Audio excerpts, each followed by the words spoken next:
What is up, Pistol Nation?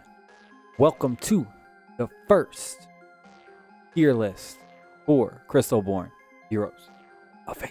The first one we're going to do, I figure we go with the epic characters. They are below the legendary, as in hardest to pull, but they're above the regular rares. So the epics are a very good way to start out, you know, because they're not super hard to level up and power up, but they're very strong still. We got our little tier list here. We got S rank, which is pretty much the top of the line. Like, this is the epic that you definitely want to have.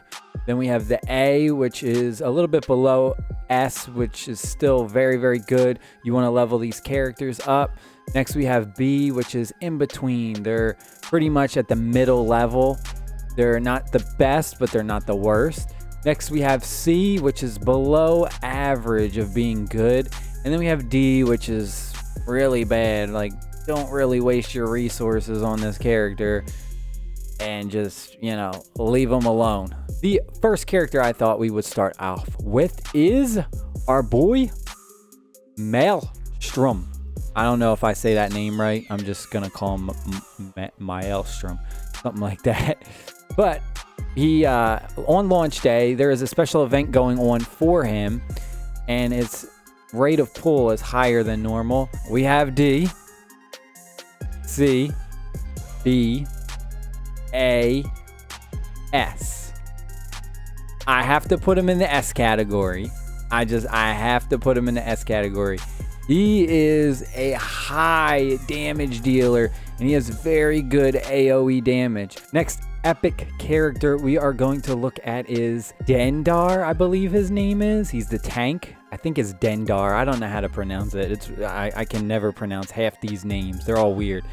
Dengar, he is a tank, focuses on taunting and slowing. Really, really good at just taking damage, because he also has an ability that gives him a shield as well. For him, D, C, B, A, or S? Oh, I am more leaning towards A. I would say he is above average, very, very good for tanking. So let's go over to the game and just take a brief look. I don't want to do this for every character because I feel like the video will take forever, but I just really want to just go over some of his abilities to just show you. His basic, he has a physical attack, 40% chance to inflict physical defense down for 1 turn. Now again, all these that I'm reading, if I have them leveled up, you have to take that into consideration. Here's his taunt for 2 turns, and he gains a shield, very good at absorbing tons and tons of damage. And then he has his bash and slash. I really, really like the chance to inflict stun for 1 turn. I think that's so good. Defenders, and then he has very good passive too. Defender allies have 7% increased physical damage. So you pair him up with another defender, they're gonna get tons and tons of physical defense. And then he has the harder armor. Dengar has 5% physical defense. So he's just got so much defense, physical defense. Going for the next tank, we have Yuri. I think that's how you say his name. Yuri, something like that. He is a tank who also taunts, but he has self-heal. Now, I am such a sucker for characters that can self-heal. So I personally gotta put him at S. I want to say A. He's in between S and A, but I want to put him at S because I am very biased towards self-heal. I think self-heal is so strong. Like, it helps so much in survivability. Like, having a character who can have high survivability is just so good in this game. Take a look at some of his abilities. Swinging it, physical attack, 1 hit, 100% damage, 20% chance of like physical defense down for 2 turns, which is good. Lower their armor basically. And then he has his self buff, which is this taunt, too easy. I love this. This is so good. He gains taunt for 2 turns. And now this is at level 1 too. Gains physical defense up for 1 turn. And he gains health, 5% of his max health. Now that's really good at just level 1. I mean, if you get this leveled up to level 5, we got gain physical defense for every 1 turn, gain taunt for 2 turns. If he has full health, he will gain a shield for 25% of his max health, and then gain health 25% max health. It's insane. At level 5, it's insane. Next on the list we have, I cannot pronounce this guy's name, Sirachow.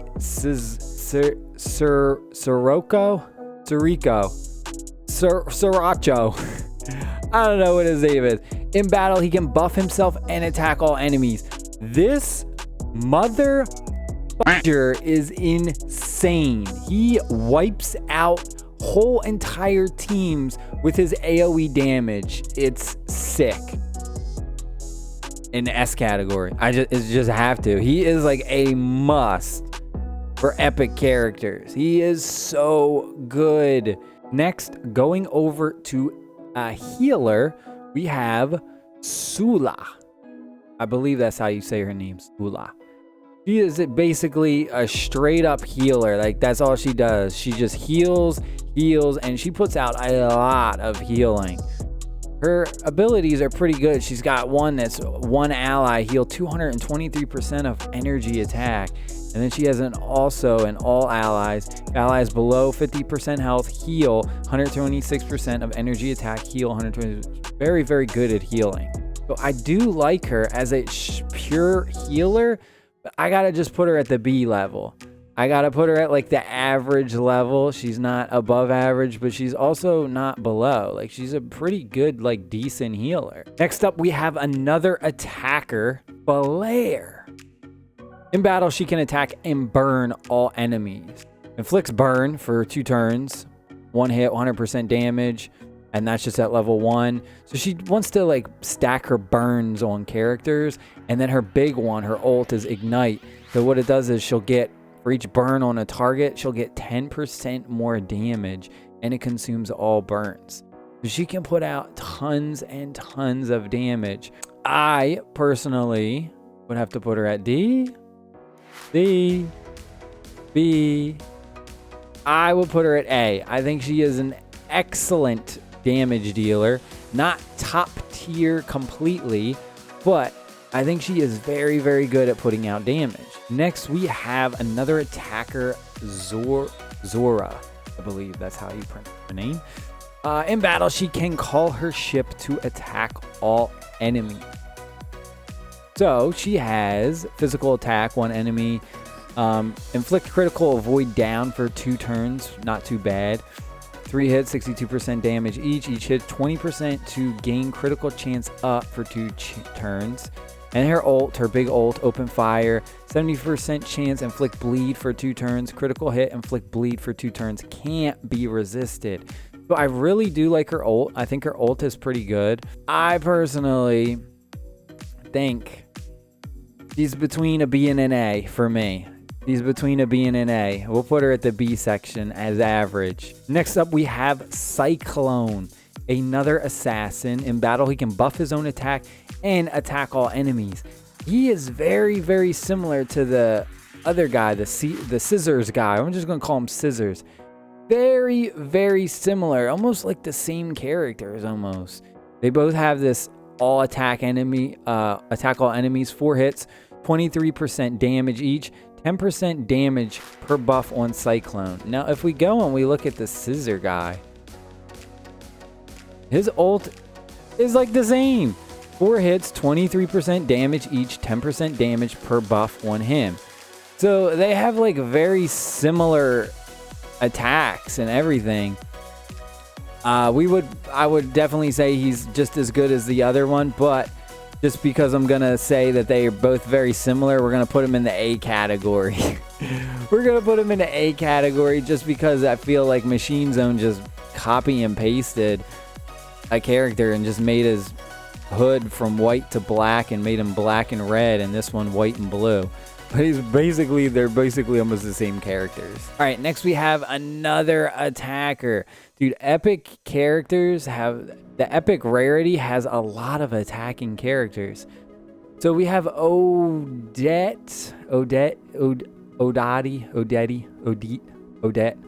however you want to call her name. But she is in battle. She can inflict burn, hit multiple times, and attack all enemies.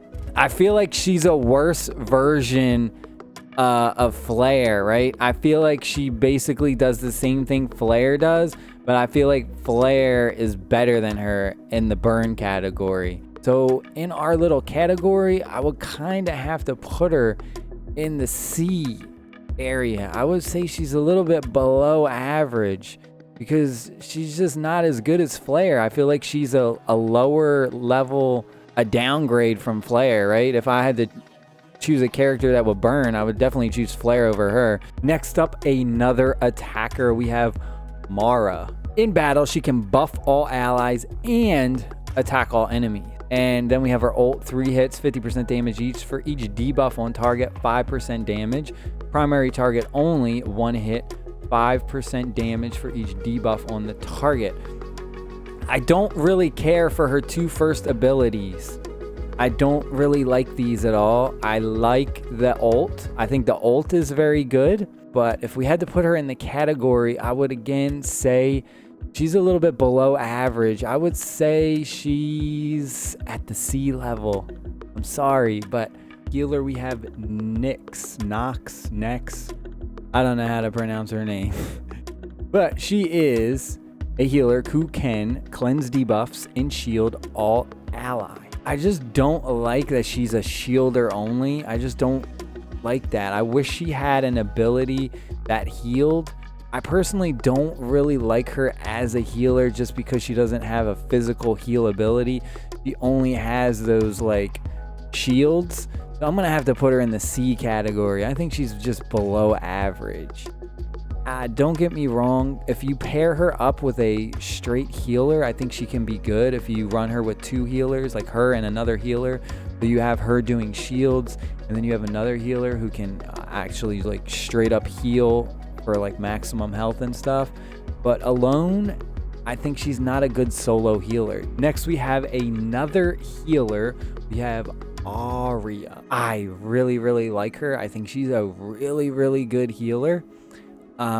Basically what she does is in battle, she can cleanse debuffs and restore mana. So let's just take a look at her first ability. Let me just read this. 1 hit, 100% damage. So she's doing damage. It's an attack. Then we have 70% chance to dispel 1 random buff. So remove a buff from your opponent. And then if the buff was dispelled, she will heal the least healthy ally for 3% of their max HP. The value in this is insane. So not only is she putting out damage, she has a chance to dispel or take away a buff from the opponent. And then if she does that, she's going to heal whoever has the lowest health on your team. Talk about value. I mean, that's insane. That's a lot of value out of that one attack, one ability. And then we have, for 1 ally, heal 85% energy attack, cleanse a random debuff, and gain 5 mana. This is like insane. There's so much value from this because you're getting a heal off, you're cleansing a debuff, and you're gaining mana. I love it. And now if we go to her ult, buff all allies, heal for 84% energy attack, grant damage reduction for 2 turns, and cleanse a random debuff. So freaking good. She's up there, man. She is a good healer. I would put her up there in the A category, between A and S, between S and A. I'm gonna drop her at the A category though, because she's really good. Now it's okay, you may think that she's better than A. She may put her in the S category, and that's fine. Next we have Smolder, another healer slash support character. I know I've been saying healer, but in between, you know, some of them are healers and some of them are considered support. So like if they don't necessarily heal but they give buffs and debuffs, they're considered support. But he is pretty much a support character, somewhat not really much of a healer, but a supporter. So in battle he can dispel buffs and inflict ability seal. 1 hit, 100% damage, 40% to inflict ability seal for 1 turn. So if we click it, doesn't actually tell you what it is. Wait, hold on.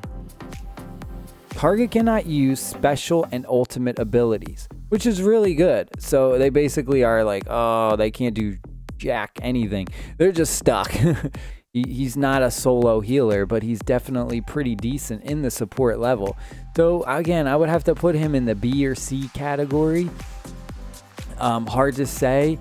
I would say solo, as a solo support, he's a C, but as a second support, he's a B. So I'm just gonna drop him in the C category, just because we're going on like building a team, right? And you don't really necessarily want to have two supports, but you can. So I'm going based on if I was to build my team and I was to only have like one solo support. But if you were to have two solo supports, he would definitely be like average in the B category as the second support. Next up, we have a damage dealer, a Maximo. I don't know. We're just going to call him Max. In battle, he can self-buff and deal high damage to his foes. He's a single target high damage dealer assassin. And for that, he's not necessarily good for being a farmer, right? If we were going to farm and use him as a farmer, I mean, you could, but we want to have more, we want to lean more towards a attacker who has AoE damage. But that doesn't mean he's not good. That doesn't mean he's not good, right? He puts out a lot of single target damage. I mean, a ton. So for me personally, he's in between A and B. It depends on how you want to look at it. If you really like single target damage, then you would put him in the A. But if you're more towards, oh, I really want to build my team about AoE damage, and I really don't like people who have single target damage, and you put him in a B. I'm going to personally put him in the A. I think he's above average. I think he's definitely worth looking at and investing in, just because he puts out so much single target damage. Next up, we have another healer / support character. Again, this is another name I cannot say. Innarray, I guess. Innarray, I don't know. In battle, she can heal all allies. Let's take a quick look at her abilities. Is allies at full health will gain a shield, 50% of energy attack, and then all allies will gain health, 99% of energy attack. So she does a good decent amount of everything. I will personally put her in the B category. I would say she's about an average healer. She's good. Assassin, attacker, Dorjee. In battle, he can inflict poison, heal immunity, and ability seal. Now, I do not have this guy unlocked, unfortunately, but he is insane. He's freaking good. Let's just look at some of his abilities right here. His basic one right here, physical attack. One enemy, 3 hits, 33% damage each. Each hit, 30% chance to inflict poison. And then we have his second one, inflict 1 hit for 198% damage. That's a lot. What I really like though is the inflict healing immunity for 2 turns. So that character that he hits will not be able to be healed. I think that is so good. Like, that is so good. And then his ult is 1 hit, 119% damage, and this is on all enemies. And then he has a 40% chance to inflict ability seal for 1 turn. Now, this hits all enemies, so it has the chance to inflict ability seal on all the enemies it hits. That's insane. We gotta put our boy Dorjee up at the top. I think he's top tier level. Then we have another attacker. We have Erebus. I don't know. I know you guys are probably laughing from me trying to pronounce all these names. In battle, he can ignore defenses and stealth, which, again, this is another character I do not have, unfortunately, unlocked. First attack we have is 2 attacks, 2 hits, 50% damage each on 1 enemy, 50% chance to inflict bleed for 1 turn. That's the level 1. I don't know. He doesn't have AoE damage. I can't really like justify him being that good. I feel like he's in the C category. I personally feel like he's below average. He doesn't do it for me. I'm sorry. And finally, but not least, we have another attacker, assassin, damage dealer, Hannah. And what she does is, in battle, she can inflict bleed and dispel buffs. So what does she do? Let's check her abilities. We have physical attack one enemy, 2 hits for 48% damage. Each hit, 30% chance to inflict bleed for 2 turns. Next we have physical attack one enemy, 3 hits for 71% damage. Dispel all buffs on the target. That's pretty good. So for our final character, we're going to have to put our girl Hannah at the, I'm gonna have to say, at the C category. She's with our boy Erebus. They're kind of the same. They put out a decent amount of damage on single targets, but that's about it. This video was super duper long. I hope you all enjoyed it. Pistol whip that like button if you enjoyed it. Hit that subscribe button for more. Ah man, I gotta shave, I'm itchy. Hit that subscribe button for more mobile gaming content. And we will do another tier list. We'll go over the legendaries and the rares and stuff. And I will see y'all in the next video. Peace.